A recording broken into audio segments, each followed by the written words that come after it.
जय जय श्री राधे राधे।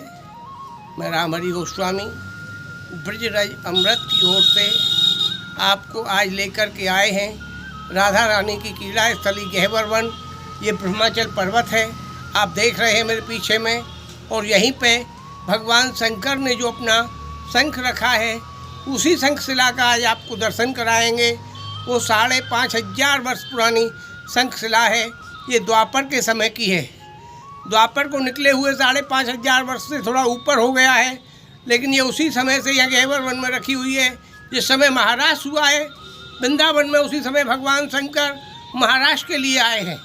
और जब महाराष्ट्र के लिए वो आए हैं तो गोपियों ने जब घुसने नहीं दिया तो भगवान ने अपने शंख को रखा है शिला के ऊपर में। उसी शिला का आज आपको दर्शन कराएंगे।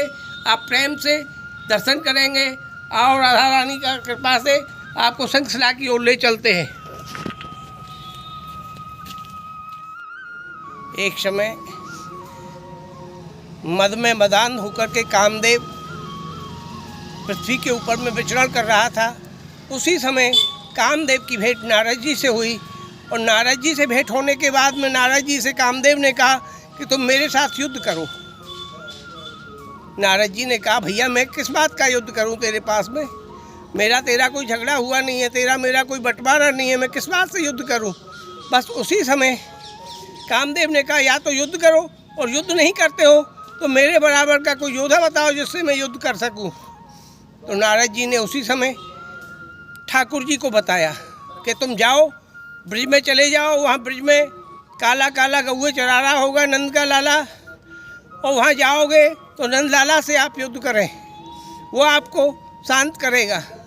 बस वहाँ से दौड़ते हुए सीधे कामदेव ब्रिज की ओर में पलायमान हुआ। और पलायमान होकर के जब ब्रिज में आया है तो ब्रिज में आकर के वृंदावन और गिरिराज जी की तलहटी में आकर के कामदेव ने भगवान को गौए चारण करते हुए देखा। और ग्वाल वालों के साथ में भगवान गौए चारण कर रहे थे। उसी समय कामदेव ने आकर के भगवान से कहा कि आप मेरे से युद्ध करो। भगवान ने कहा भैया हम क्यों युद्ध करें तुमसे। कामदेव ने कहा भैया या तो युद्ध करो और नहीं तो मेरे बराबर का योद्धा बताओ। भगवान बोले कैसा युद्ध करोगे। युद्ध 2 प्रकार का होता है, एक मैदान का और एक किले का। अब तुम्हें कौन सा युद्ध करना है। कामदेव ने कहा ये 2 प्रकार कहाँ से हो गए, मैंने तो हमेशा एक ही युद्ध किया है, मैं तो मैदान का युद्ध जानता हूँ, ये किले का युद्ध क्या होता है।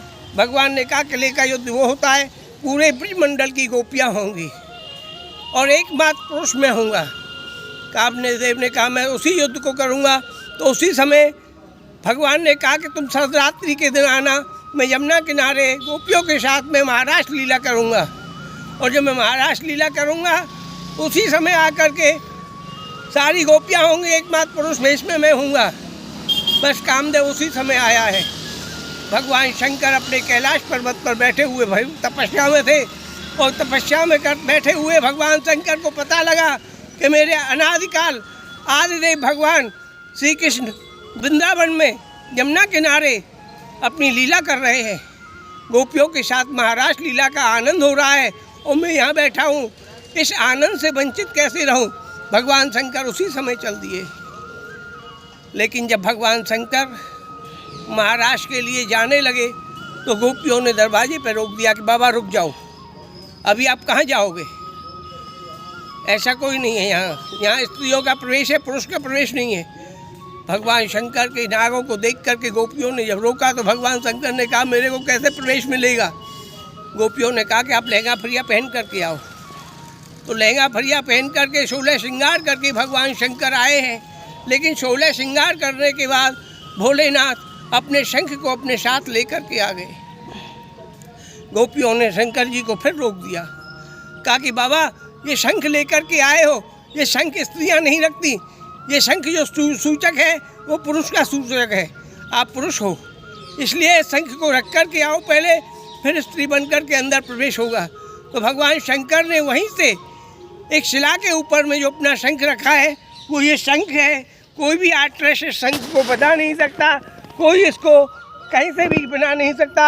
ये पूरा शंख है, आप देखेंगे। और ये दूध जो भरा हुआ था शंख के अंदर में, वो दूध रखने में जो छलका है उसका चिन्ह आज तक बना हुआ है। ये उसी समय का द्वापर की लीला का प्रतीक है और ये चिन्ह ही हमको ब्रिज होने की याद दिलाते हैं। और ब्रिज की आस्था इन्हीं चिन्हों से बड़ी हुई है। चारों तरफ ब्रिज मंडल में ये चिन्हों का ही दर्शन है। और राधा रानी का ये लीला स्थली है, ये पूरा गह्वर वन है। यही नित्यपति किशोरी जू नित्य नवीन लीलाएँ यहाँ करती हैं किशोरी जू अपने भक्तों के द्वारा और ठाकुर जी के साथ में। और भक्तों को कई बार यहाँ दर्शन हुआ है।